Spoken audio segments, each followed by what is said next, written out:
Hi everyone. Yes, I know that the year is going so fast and we're already in August.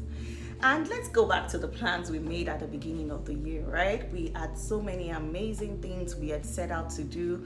We had goals, we had aspirations, and we had things we had penned down.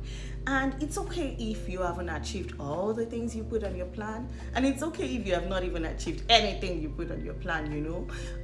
One good thing is that we can always re strategize, we can always reset and refocus, we can always replan. It's okay to sit down, evaluate those goals, delete it entirely if you feel like it's no longer relevant, but make sure this time around you're planning with God. Make sure you're asking the Holy Spirit and you're asking God, how do I go about this time around? And there are many reasons why we might not have achieved those plans at the beginning of the year, that we set out at the beginning of the year. And so it's okay to evaluate what are the reasons. For some people it's because their priorities have changed.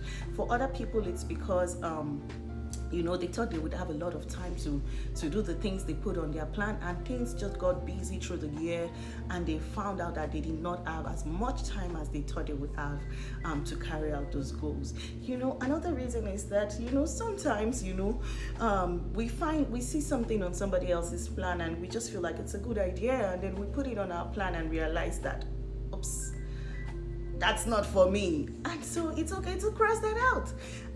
Another thing is, sometimes we have such big plans and we put it on paper and we're like, even to carry this out, I need so much faith. And so we've been struggling with doubt, we've been struggling with, so much anxiety, and we're not sure how to even go about carrying those plans.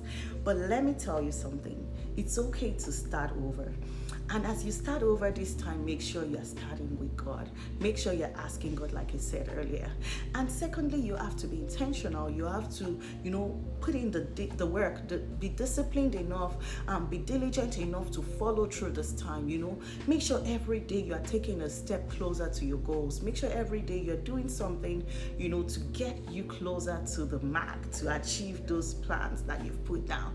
Another thing is adaptability. Yoruba people will say, meaning that there are multiple ways to achieve something. So don't be too rigid. You have to be flexible. You have to be adaptable.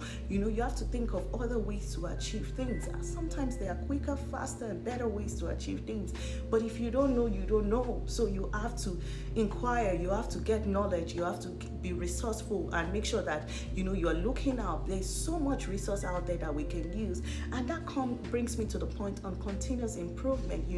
That we can learn from people, we can get mentors, there are resources online that we can use to better ourselves, to equip ourselves to achieve the plans we've put in place. So please make sure that you're using all of that.